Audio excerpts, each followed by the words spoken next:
بسم اللہ الرحمن الرحیم۔ السلام علیکم ورحمۃ اللہ وبرکاتہ۔ ہمارے پیارے آقا حضرت محمد صلی اللہ علیہ وآلہ وسلم کا حلیہ شریف، سرکار دو عالم کا حلیہ شریف، ہماری روحوں کے بادشاہ کا قد مبارک دیکھنے میں درمیانی تھا، نہایت مناسب، مگر یہ معجزہ تھا کہ جب چند آدمیوں کے ساتھ چلتے تو سب سے اونچے معلوم ہوتے۔ سر مبارک، کلہ و بزرگ، سرداری کا تاج، عقل و تدبر کا پیکر، بدن مبارک گھٹا ہوا، خوبصورت سجاوٹ کے ساتھ بھرا ہوا، خوبصورتی گھپی ہوئی، جتنا کوئی غور کرتا خوبصورتی زیادہ معلوم ہوتی۔ بدن مبارک پر بال بہت کم، چمک زیادہ، سر مبارک کے بال سیاہ چمکدار، کسی قدر گھنگھرالے، بالوں میں تیل یا مشک جیسی چیزوں کا بھی استعمال فرماتے تھے۔ کچھ عمر کی رسیدگی، کچھ خوشبو وغیرہ کے استعمال سے بالوں میں کسی قدر ہموار پن سا آ گیا تھا۔ ریش مبارک گھنی اور خوبصورتی کے ساتھ بھرپور، ریش اور سر مبارک میں گنتی کے کچھ بال سفید بھی ہو گئے تھے۔ بعضوں نے تعداد بھی بتائی ہے کہ ریش اور سر مبارک میں 20 بال سفید تھے۔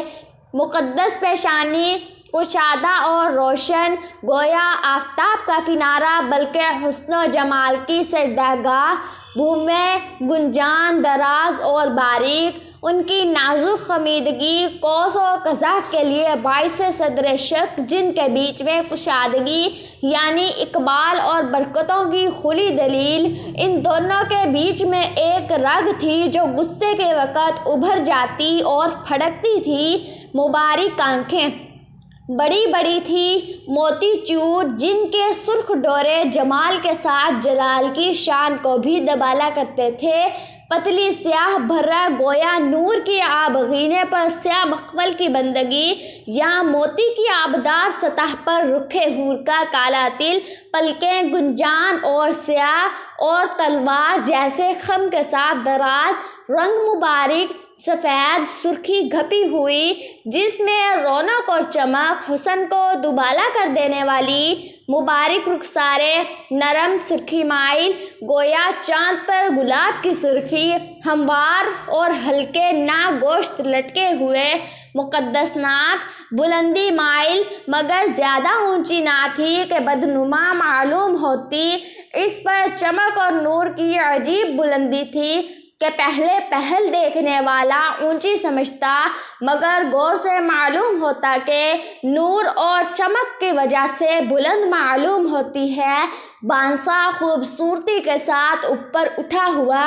دہن مبارک مناسب طور پر کشادہ، پاکیزگی اور فصاحت کا دیباچہ، دندان مبارک باریک، آبدار اور روشن چمکدار، سامنے کے دانت ایک دوسرے سے کسی قدر چھیدے تھے۔ مسکراہٹ کے وقت ایسا معلوم ہوتا کہ اولوں کی لڑی سے نازک نقاب ہٹ گیا ہو۔ گفتگو کے وقت معلوم ہوتا کہ تاروں کی کرنیں دندان مبارک سے پھوٹ پھوٹ کر شوخیاں کر رہی ہیں۔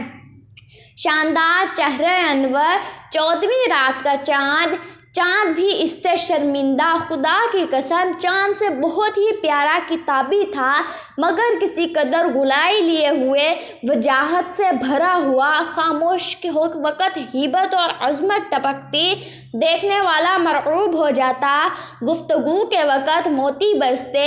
پیاری بول چال دل میں جگہ کر لیتی، محبت کا بیج بو دیتی، خیال ہوتا موتیوں کی بارش ہو رہی ہے، یعنی چہرہ انور نہ بالکل گول تھا اور نہ بالکل لمبا، بلکہ دونوں کے درمیان تھا۔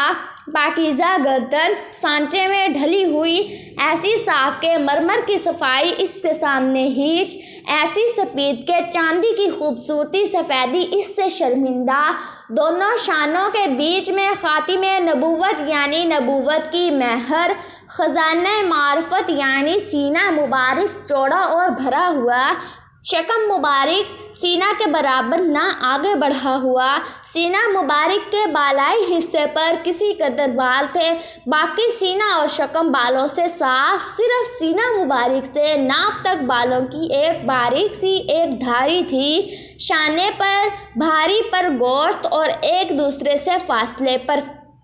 کلائی دراز اور چوڑی جیسے شیر کی بلکہ اس سے بھی قوی اور مضبوط تھی، ہتھیلیاں گداز پر گوشت چوڑی ایسی نرم کہ ریشم اور حریر بھی اس کے سامنے مات، ایسی خوشبو کہ عطر بھی اس سے شرمندہ، اعضاء کے جوڑ اور ان کی ہڈیاں بڑی بڑی تھی، چوڑی مضبوط، پائے مبارک پر گوشت زیبائش کے ساتھ ہموار، ایسی صاف کہ پانی کے قطرے ان پر ٹھہرنے سے لرزاں،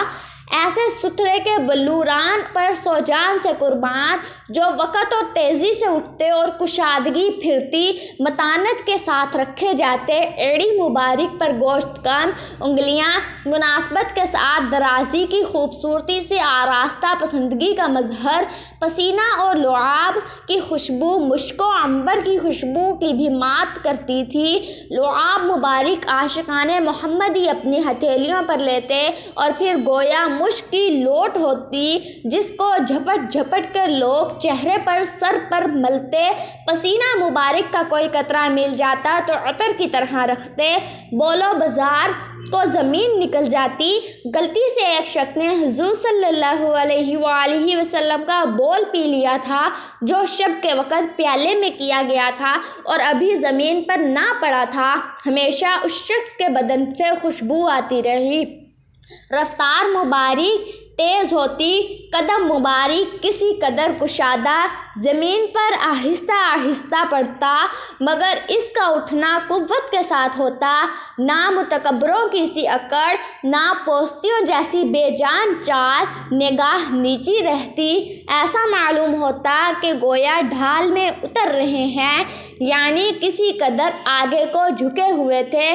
مہر نبوت دونوں شانوں کے بیچ میں بائیں طرف کو سخت ہڈی کے قریب، اس کی شکل مسا کی طرح خوبصورتی کے ساتھ گوشت مبارک ابھرا ہوا تھا جو بدن کی عام رنگت سے کسی قدر زیادہ سرخی لیے ہوا تھا، اس کی شکل کچھ بندھی مٹی کے مشابہ تھی، چاروں طرف بڑے بڑے تل تھے جو بڑائی کی وجہ سے مسوں کے برابر معلوم ہوتے تھے